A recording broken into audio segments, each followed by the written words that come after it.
You know, one of the most exciting moments in any machine learning project is when you finally get to deploy your model. But there's this huge paradox at play.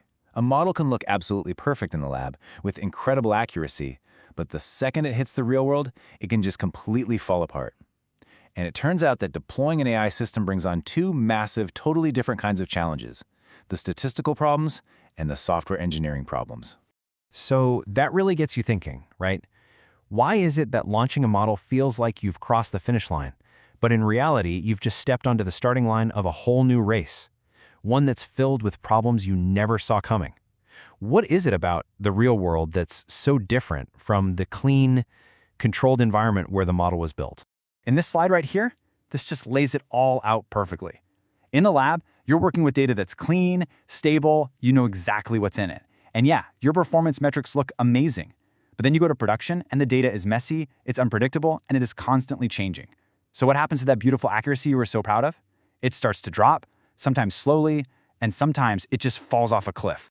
So let's tackle that first big category of problems. This is the big one on the statistical side.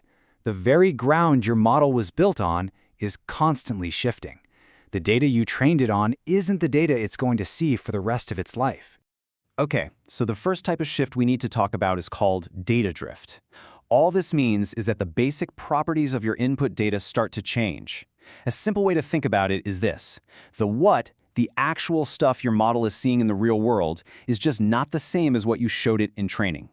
Here's a perfect real-world example. Let's say you built an amazing speech recognition model.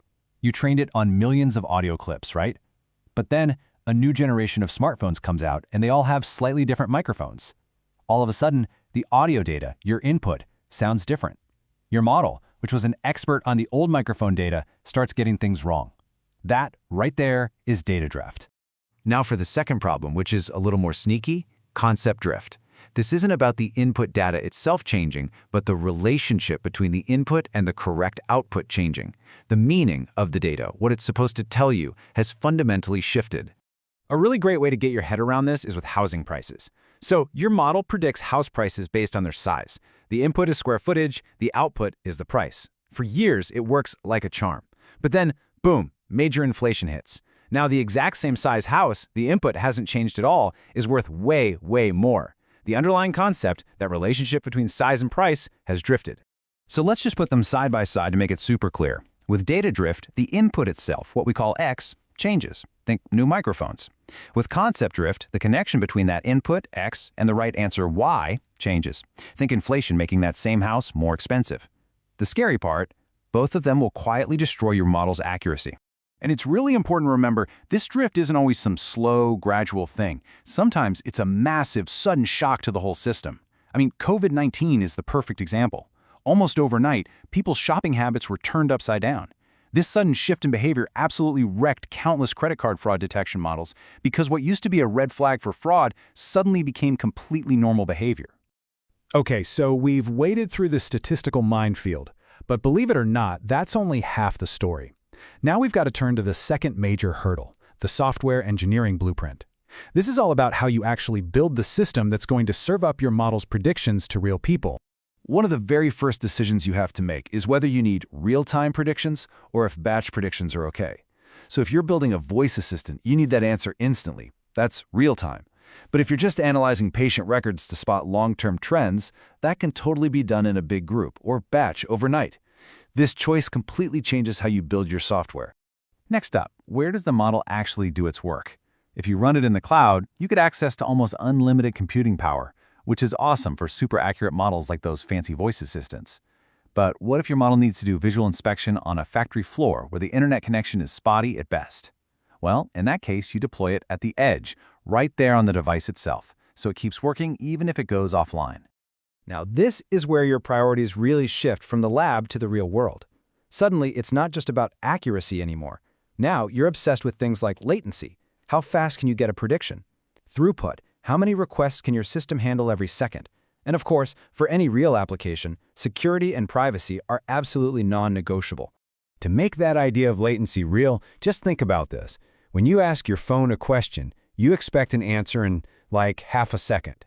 That's 500 milliseconds. That's the entire time budget you have. Your AI model has to get the audio, figure it out, and give you a result in just a tiny fraction of that time. That is a serious engineering challenge. So, after you've somehow navigated all those statistical and engineering hurdles, you finally launch. But like we said at the very beginning, this isn't the end. Oh no, this is where the real work of keeping an AI system healthy and effective actually kicks off. I absolutely love this quote because it just perfectly captures the truth of building AI for the real world. Getting that first version out the door is a massive win, for sure, but you're probably only about halfway done. The second half of the project is just getting started. So what does that second half actually look like? Well, it's this continuous, never-ending loop.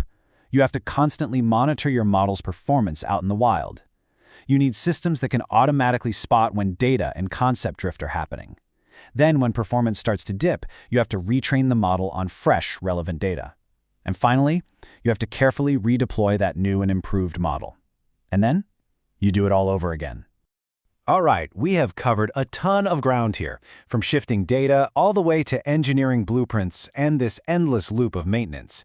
So let's boil it all down to the absolute keys for making sure your AI actually succeeds out in the wild.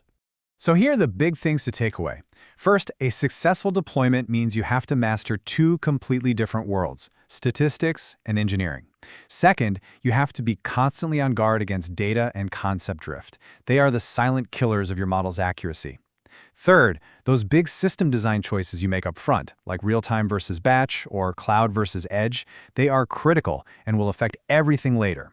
And finally, the most important point of all, a great AI system isn't something you launch and just forget about. It's something you have to continuously monitor and maintain forever.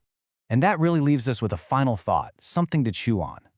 Think about all the AI you use every single day, your recommendation feeds, your voice assistants, your map apps. Are the teams behind them actually winning this race against drift, constantly helping them learn and adapt? Or are those tools, ever so slowly, starting to forget how our world actually works?